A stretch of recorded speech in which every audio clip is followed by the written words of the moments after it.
Hi எல்லாருக்கும் வணக்கம். இந்த பதிவில் பப்பாளி இலையை வச்சு ஒரு இயற்கை கரைசல் எப்படி தயாரித்து செடிகளுக்கு கொடுக்கலாம் அப்படின்றத பார்க்கலாம்.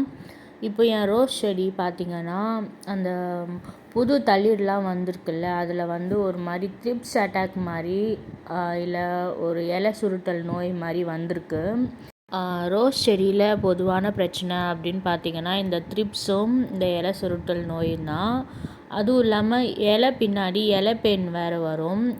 அது எல்லாத்துக்குமே இந்த கரைசல் ஒரு தீர்வாக இருக்கும். அதனால் உங்களுக்கு இந்த இலை எப்போல்லாம் கிடைக்குதோ அப்போ நீங்கள் இந்த கரைசல் கொடுத்து பாருங்கள். செடிகளுக்கு, எல்லா செடிகளுக்குமே கொடுக்கலாம். நாம் இயற்கையாக பூச்சிக்கொல்லியோ இல்லை பூச்சி விரட்டியோ தயாரிக்கும் போதும் எந்த இலையிலலாம் கசப்புத்தன்மை அதிகமாக இருக்கோ அந்த இலையில தான் இந்த கரைசல் நாம் செஞ்சு கொடுக்கணும். நான் இன்றைக்கி என்ன எடுத்திருக்கேன் அப்படின்னா பப்பாளி இலையை தான் எடுத்திருக்கேன். இந்த பப்பாளி இலையில் ரொம்ப கசப்புத்தன்மை இருக்குது. பப்பாளி இலையை இந்த கரைசலுக்கு எடுக்கும்போது ரொம்ப முத்துனதாகவும் இருக்கக்கூடாது, ரொம்ப எலசாகவும் இருக்கக்கூடாது. மீடியமாக வரும் பார்த்திங்களா, அந்த இலையை தான் நம்ம இந்த கரைசலுக்கு பயன்படுத்தணும். இந்த இலையை நீங்கள் பொடி பொடியாக கட் பண்ணி எடுத்துக்கோங்க. நாம் இதை மிக்ஸி ஜாரில் போட்டு நாம் அரைக்கணும். அதனால தான் நான் இந்த மாதிரி பொடி பொடியாக எடுத்து வச்சுருக்கேன். நீங்கள் அப்படியே போட முடிஞ்சாலும் போட்டுக்கோங்க. நான் இன்றைக்கி பொடி பொடியாக கட் பண்ணி தான் நான் மிக்ஸி ஜாரில் போட்டு அரைக்க போகிறேன்.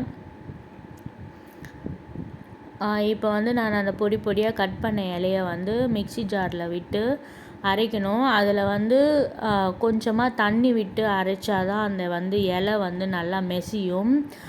அந்த இலை நல்லா கொழன்னு நல்லா மசிஞ்சால் தான் நம்மளுக்கு அதில் இருக்கிற சாறு முழுமையாக கிடைக்கும்.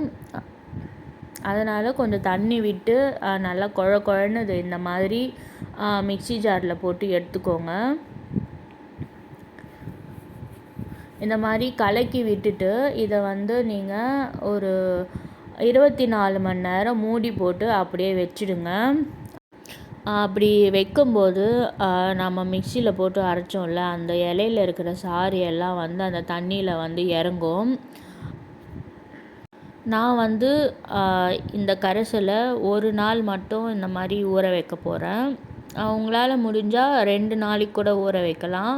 அதுக்கு மேலே ஊற வச்சிங்கன்னா ஒரு மாதிரி ஸ்மெல் வந்துடும். அதனால் 2 நாளைக்கு மேலே ஊற வைக்க வேணாம். இப்போ நல்லா அந்த சாறு இறங்கியிருக்கு பார்த்திங்களா, அதை நான் எதில் கலக்க போகிறேன் அப்படின்னா, நம்ம அரிசி தண்ணி, பருப்பு தண்ணிலாம் நாம் சேகரித்து வைப்போம்லாம் செடிகளுக்கு, நான் அதிலே கலந்து செடிகளுக்கு இப்போ வேர் பகுதியில் நான் ஊற்ற போகிறேன். அந்த அளவுக்கு நம்ம ஊற்றிக்கலாம். இதோட ஒரு சாதா தண்ணியும் நம்ம நல்லா கலந்துக்கலாம். நாம் எப்போ எந்த கரைசல் கொடுத்தாலும் திட்டு திட்டாக இல்லாமல் நல்லா தண்ணி நல்லா கலந்து கொடுக்கணும். அப்போ தான் அந்த மண் மேலே எந்த லேயர் மாதிரியும் ஃபார்ம் ஆகாமல் இருக்கும். நீங்கள் திக்காக கொடுத்துட்டீங்க அப்படின்னா அந்த மண் மேலே அப்படியே படிவ மாதிரி படிஞ்சிடும். அதனால் மண் நல்லா திக்காகிடும், லூஸாகவே இருக்காது. அதனால் எந்த கரைசல் நீங்கள் புண்ணாக்கு கரைசல் கொடுக்குறதா இருந்தாலும், எந்த கரைசல் மண்ணுக்கு கொடுத்தாலும் நீங்கள் நல்லா தண்ணியை கலந்து கொடுங்க, நல்லா நீர்க்க கொடுங்க. இப்போ நான் ரோஸ் செடிக்கு, மல்லி செடிக்கெல்லாம் நான் இதை ஊற்றி விடுறேன். இந்த பப்பாளி இலையில் என்ன இருக்குது அப்படின்னா பப்பைன் மற்றும் அந்த அல்கலாய்டு அப்படின்னு சொல்லிட்டு ஒரு நச்சுத்தன்மை இருக்குது. அந்த நச்சுத்தன்மை என்ன செய்யும் அப்படின்னா பூச்சிகளோட செரிமான மண்டலத்தை பாதிக்கும். அந்த மாதிரி அதோட செரிமான மண்டலம் பாதிச்சுது அப்படின்னா அந்த பூச்சிகளால் ரொம்ப நாளுக்கு உயிர் வாழ முடியாது. இந்த பூச்சிங்கள்லாம் நம்ம செடியோட இலையில இருந்து தானே சாறு உறிஞ்சி அது உயிர் வாழுது. அந்த சாறு உறிஞ்சும் போது அதோட செரிமான மண்டலம் பாதிச்சுது அப்படின்னா அந்த சாறு அதனால் ஜீரணிக்க முடியாது. அதனால் என்ன ஆகும், அந்த பூச்சி கொஞ்ச நாள்லேயே செத்து போயிடும். இதுதான் இந்த பப்பாளி இலையோட சிறப்புன்னு சொல்லலாம். இந்த கரைசல் வந்து எந்தெந்த பூச்சியெல்லாம் கட்டுப்படுத்தும் அப்படின்னு பார்த்தீங்கன்னா, இலைப்பேன், அஸ்வினி பூச்சி, கம்பளி பூச்சி, மண்ணில் வந்து கரையான்லாம் வந்து உருவாகும்ல அது, எல்லாத்தையுமே வந்து இந்த பப்பாளி இலை கரைசல் வந்து ஒரு தீர்வாக இருக்கும். இந்த அஸ்வினி பூச்சியை வந்து நம்ம நீம் ஆயில் வந்து ஸ்ப்ரே பண்ணியே சாகடிக்கலாம். ஆனால் இந்த இலைப்பேன், கம்பளி பூச்சி, இலை சுருட்டல் நோய் அதெல்லாம் வந்து நீம் ஆயில் ஸ்ப்ரே பண்ணாலும் அடிக்கடி வரும். அதுக்கெல்லாம் தீர்வாக தான் இந்த கரைசல் வந்து நம்மளுக்கு உதவும்.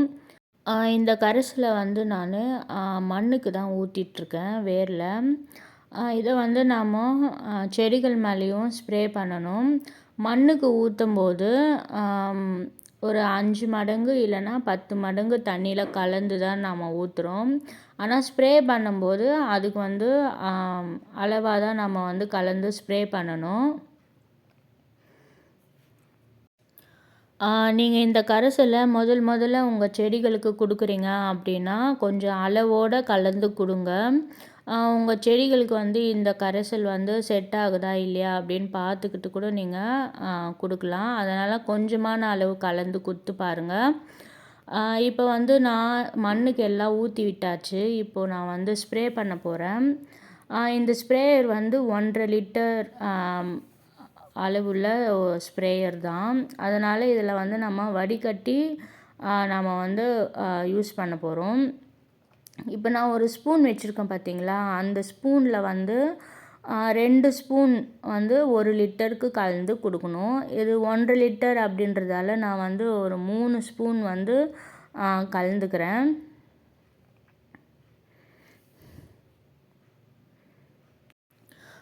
இதுலேயே வந்து ஒரு 1.5 லிட்டர் தண்ணி கலந்து வடிகட்டி அந்த ஸ்ப்ரேயரில் வந்து ஊற்றிக்கலாம். இதை வந்து நீங்கள் செடிகள் மேலே ஸ்ப்ரே பண்ணிவிட்டு வந்தீங்கன்னா இந்த இலை சுருட்டல் நோய் வந்து வராது.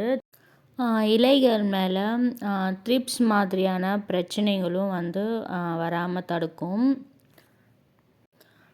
இப்போ இந்த கரைசலை வந்து ஃபில்டர் பண்ணிக்கலாம். அப்போ தான் வந்து அந்த ஸ்ப்ரேயரில் வந்து அந்த திட்டாக கசடு மாதிரி இருக்கும் பார்த்தீங்களா, அது வந்து அடிச்சிக்காமல் இருக்கும். அதனால் நீங்கள் ஸ்ப்ரேயர் யூஸ் பண்ணுறீங்க அப்படின்னா வடிகட்டிட்டு யூஸ் பண்ணுங்கள். அப்படி இல்லைன்னா நீங்கள் கையிலேயே கூட நீங்கள் வந்து அப்படியே தெளித்து கூட விடலாம் செடிகள் மேலே. நான் வந்து இப்போது வந்து ஸ்ப்ரேயர் தான் யூஸ் பண்ண போகிறேன். இது ஸ்ப்ரே பண்ணும்போது ஒரு ஈவினிங் டைமில் வந்து நீங்கள் ஸ்ப்ரே பண்ணுங்கள். வெயில் இருக்கிற டைமில் வந்து நீங்கள் ஸ்ப்ரே பண்ணாதீங்க. ஏன்னா இந்த சாறு வந்து அந்த இலைகளில் வந்து இருக்கணும். அந்த சாறு வந்து அந்த பூச்சிகளால் உறிஞ்சினா தான் அந்த பூச்சிகள் வந்து அழியும். அதனால் நீங்கள் நைட் டைமில் வந்து இந்த ஸ்ப்ரே வந்து நீங்கள் செடிகள் மேலே பண்ணிவிடுங்க. இந்த கரைசலை பப்பாளி இலை வச்சும் செய்யலாம். இன்னொன்று சுண்டைக்காய் இலை இருக்குது பார்த்தீங்களா, அதை வச்சும் செய்யலாம். ஆடாதொடான்னு சொல்லிட்டு ஒரு இலை இருக்கும், அதை வச்சும் செய்யலாம். ஏன் அப்படின்னு பார்த்தீங்கன்னா இந்த இலைங்கள்லாம் வந்து ஆடு வந்து சாப்பிடாது. ஏன்னா ரொம்ப கசப்பாக இருக்கும் அப்படின்றதால. ஆடு சாப்பிடாத எந்த இலையாக இருந்தாலும் நீங்கள் இதே மாதிரி கரைசல் வந்து ரெடி பண்ணி செடிகளுக்கு வந்து கொடுக்கலாம். அதே மாதிரி வேப்பிலையும் வந்து இதே மெத்தடில் நீங்கள் அரைச்சி செடிகளுக்கு வந்து மண்ணுக்கும் ஊற்றி விடலாம், செடிகள் மேலேயும் ஸ்ப்ரே பண்ணி விடலாம். நான் இப்போ அந்த ரோஸ் செடிக்கு வந்து த்ரிப்ஸ் மாதிரி பிரச்சனை இருக்குது அப்படின்றதால அந்த ரோஸ் செடி இலை தண்டு எல்லாமே நனையிற மாதிரி நான் வந்து ஸ்ப்ரே பண்ணி விட்டுட்ருக்கேன். நைட் டைமில் தான் ஒரு 6:30 மணி இருக்கும். இப்போ வந்து நீங்கள் இலை மேலே வந்து தெளித்து விட்டீங்க அப்படின்னா அந்த சாறு வந்து அந்த செடிகள் மேலே அப்படியே படிஞ்சிடும். இதுவே நீங்கள் பகல் நேரத்தில் வந்து நீங்கள் ஸ்ப்ரே பண்ணி விட்டீங்க அப்படின்னா சீக்கிரமே அது வந்து இலைகள்லேருந்து காஞ்சி போயிடும்ல. காஞ்சி போயிடுச்சுன்னா அந்த சாறை வந்து அந்த பூச்சிகளால் வந்து உறிஞ்சாது. அதனால் நீங்கள் எப்பவுமே ஸ்ப்ரே பண்ணுறதா இருந்தால் நைட் டைமில் பண்ணுங்கள். அப்போ தான் அந்த இலைப்பேன், அஸ்வினி பூச்சி அதெல்லாம் வந்து அழிஞ்சு போகும். நான் வந்து ரோஸ் செடி நல்லா நனையிற மாதிரியே நான் வந்து பண்ணி விட்டுட்டேன். இங்கே வந்து ஒரு மிளகாய் நாற்று விட்டுருக்கேன். அதில் வந்து ஃபுல்லாகவே அந்த க்ரீன் கலரில் ஏதோ ஒரு பூச்சி இருக்குது, பச்சை கலரில். அது என்ன பூச்சினே தெரியல. அதுக்கும் நான் ஸ்ப்ரே பண்ணி விடுறேன். ஸ்ப்ரே பண்ணி மறுநாள் காலையில் பார்த்தோன்னா அந்த பூச்சி வந்து கொஞ்சம் போயிருக்கு, கொஞ்சம் இருக்குது.